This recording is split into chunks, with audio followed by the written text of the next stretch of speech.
Há um tema que eu queria abordar aqui no canal já há algum tempo, até já fiz um vídeo sobre The Sims, mas há um vídeo que eu queria falar um bocadinho, que é esta relação do The Sims com a arquitetura, no fundo. Eu joguei The Sims 2, muito The Sims 2. Eu ia comprar a expansão, mas a parte que eu gostava mais era a parte da construção. Claro que fazia mute às músicas, porque senão ficava maluco. Mas a parte da construção era fixe, era engraçado ver, com cheats, claro, o que é que tu conseguias fazer, construir, etc. E há pouco tempo eu lancei um vídeo aqui no canal a reagir a construções no The Sims. E depois lancei outro que fui desafiado e acabei por fazer também um desafio do The Sims. E eu lembrei-me, eu devia era falar um bocadinho sobre esta relação do The Sims com a arquitetura e como é que o The Sims surgiu, um bocadinho, não é um vídeo de história, mas falar um bocadinho sobre isto. É porque o The Sims nasce como um programa, como um simulador de arquitetura.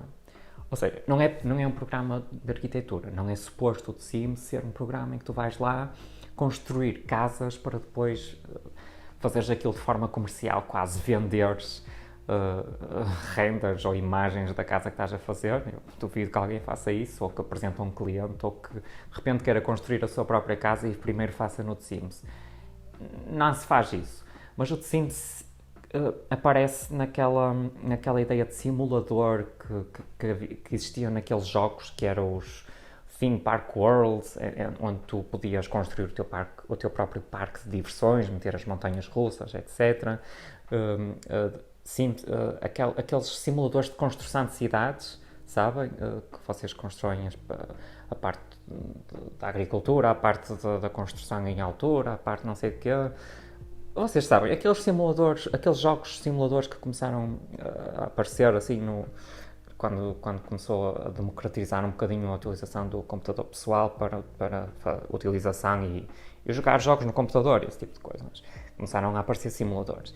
E o The Sims aparece nesse sentido, inicialmente, sem a parte das pessoas, sem a parte de tu criares o teu sim, a tua personagem, e teres as tuas tarefas do dia a dia, as tuas. Conhecer outra pessoa, mandar o Sims dormir, mandar o Sims ler, etc. O Sims não começa assim, o Sims começa mesmo por construir casas. Era este o mote do The Sims. O que é que acontece?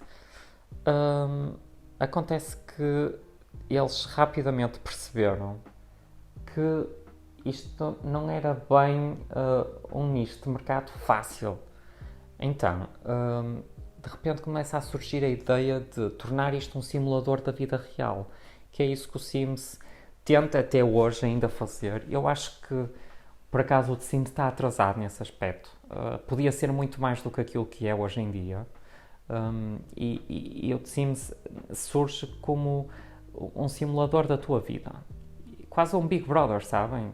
É isso que acontece, só que és tu que controlas os personagens do Big Brother.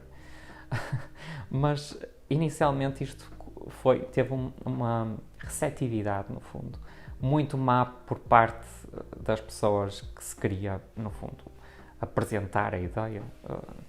Teve um início muito atribulado e não foi assim tão fácil quanto isso. Então, para resumir, no fundo, este princípio de ideia do The Sims aparece o SimCity e a ideia deles é criar um jogo que, em vez ou um simulador, em vez de controlares toda uma cidade, como seria o SimCity, no início dos anos 90, passar a controlar mais um quarteirão, tipo um pequeno bairro, com as casas que compõem esse bairro. Esta era a ideia inicial que veio de uma grande cidade para uma pequena escala, no fundo. É assim que o The Sims aparece.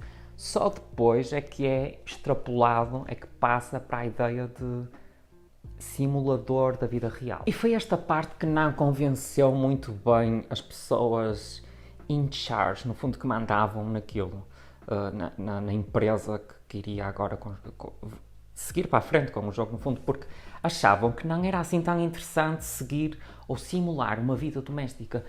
Afinal, quem é que quer saber de meter o lixo? Quem é que quer mandar agora alguém lavar a louça, ir tomar um duche? e vamos ver uma pessoa a dormir, não faz sentido.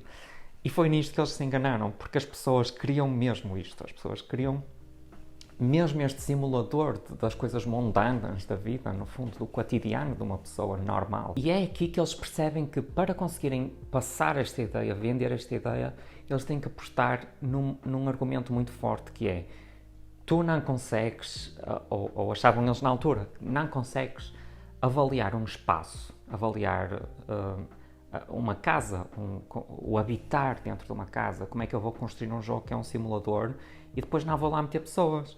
Eu, desta forma, sem as pessoas, não consigo avaliar se a casa é boa ou se não, ou se o bairro funciona, ou percebem? Ou seja, eles conseguiram, através deste argumento, passar para esse nível do The Sims, no fundo, da criação de personagem, porque precisavam de algo para validar aquilo que estava a ser construído.